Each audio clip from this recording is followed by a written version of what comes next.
The evening sky over Jaipur was painted golden rose as Meera adjusted her bridal veil one last time. Her reflection smiled back at her, nervous, hopeful, and deeply in love. For years she had waited for this day, when her life would finally begin again after all the pain she had endured. Arjun, her fiancé, was kind, gentle, and unlike anyone she had ever met. He had promised her a new beginning, a life without judgment or fear. Meera had a secret, one she carried silently since she was 19. A mistake, a betrayal, and a hospital report had changed everything. She was HIV positive, but for years she managed her condition with treatment and discipline. Her doctor always said, "You can live a long, healthy life. Just be honest with the one you love." Meera wanted to be honest. She had tried, but every time she built the courage to tell Arjun, she froze. His family was conservative, and she feared they'd never understand. Now, under the warm lights of her wedding, she whispered a prayer, not for herself, but for forgiveness. As the band played outside, guests danced and laughed.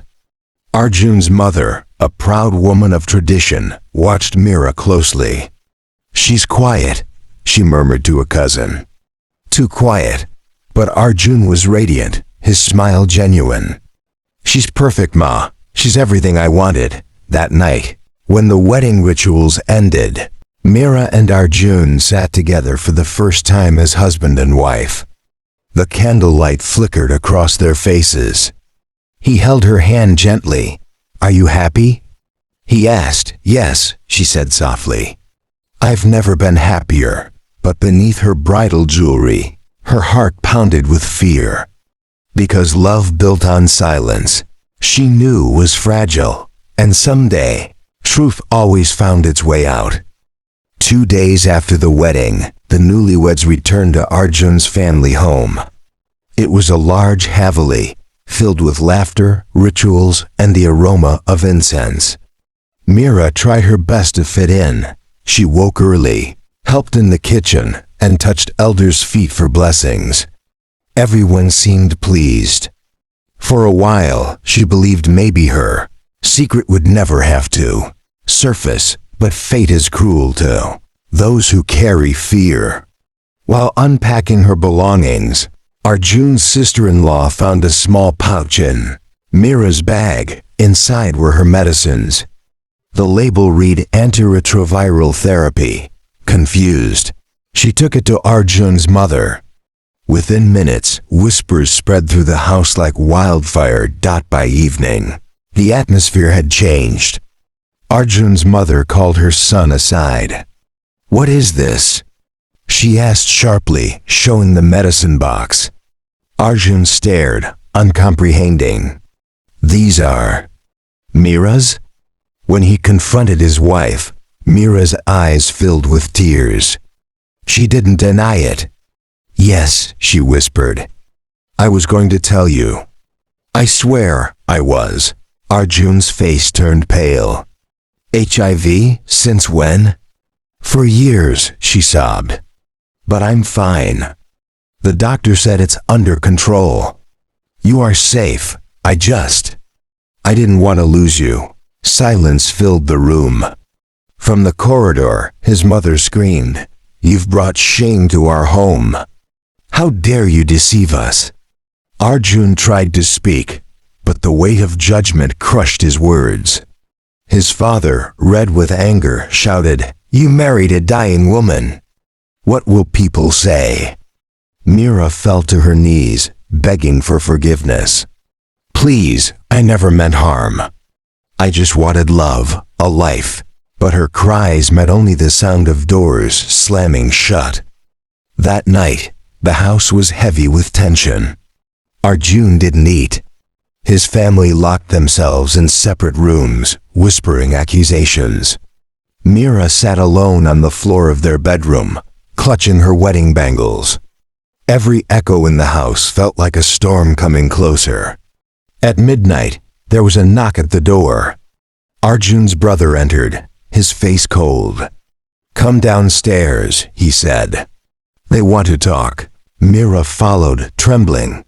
The courtyard was dark, lit only by a single lamp. Arjun stood there, silent, eyes hollow. His mother was crying, his father shaking with rage. "She's cursed us," the old man spat. "A woman like her deserves nothing but punishment." Mira's lips quivered. "Please. I'm not a danger to anyone. I've done nothing wrong." But her words were drowned by anger, fear, and ignorance. They accused her of betrayal, of bringing disease and dishonor. When she tried to run to Arjun, he turned away. "I loved you," she whispered. "Even if I died tonight, know that I loved you." Moments later, the horror began. The sounds that followed were of hatred, not of love. By dawn, Mira's body lay motionless in the courtyard. The red of her bridal dress had mixed with blood. Outside, the first light of morning touched the walls of the house, as if to expose what had been done in darkness. The news spread quickly across Jaipur. Bride found dead 2 days after marriage. The police arrived. Questions filled the air. Arjun sat in shock, unable to speak. His mother wept and claimed it was suicide. But deep down, everyone knew the truth, that Mira's only crime was her honesty delayed. Days later, at the cremation ground, a small crowd gathered. No one from Arjun's family came. Only Mira's doctor stood silently, holding a flower. He whispered, "She was not contagious. She was not dangerous. She was human." In another part of the city, a journalist wrote her story, calling it the wedding night horror. It became a symbol of how fear and ignorance can kill faster than any disease. Arjun eventually confessed to the police. His voice cracked as he said, "I didn't stop them. I let them destroy her." He was taken away in handcuffs, his mother screaming his name. Months later, a NGO built a small clinic in Mira's name, the Mira Foundation, dedicated to educating people about HIV awareness and compassion. Her story became more than tragedy. It became a call for understanding, and in every corner where someone suffers in silence, her name still whispers, "Love me not for my past, but for the life I still hold." Months had passed since that dreadful night, but the echoes of Mira's cries still haunted Arjun's mind. Every time he closed his eyes, he saw her, not the way she died, but the way she looked on their wedding day, smiling shyly beneath the red veil, her eyes full of love. He was living in a small prison cell now, with silence for company. The newspapers had long stopped printing his name, and the city had moved on. But Arjun had not. The guilt was eating him alive. "I didn't kill her," he often told himself. "I just didn't stop them." But in his heart, he knew silence was its own kind of murder. One day, a social worker came to visit the jail, a woman named Radhika, who worked with the Mira Foundation. She had soft eyes, the kind that did not judge. "We educate families about HIV, about compassion," she explained. "Your wife's story, it changed lives." Arjun lowered his head. "She wanted that," he whispered. "She always wanted to help others." Radhika slid an envelope across the table. Inside were letters, dozens of them, written by women who had found the courage to tell their own partners the truth after hearing about Mira. One letter read, "Because of her, I lived. Because of her, I wasn't afraid anymore." Tears blurred Arjun's vision. For the first time in months, he felt something other than guilt. He felt purpose. That night, under the dim light of his cell, he began writing. His letter was simple but raw, greater than. To the world that judged her, Mira was not a mistake. She was the truth we all refuse to face. If you ever love someone, Love them beyond fear. Don't let ignorance become another weapon. The next morning, Radhika took his letter and published it on the Foundation's website. It went viral.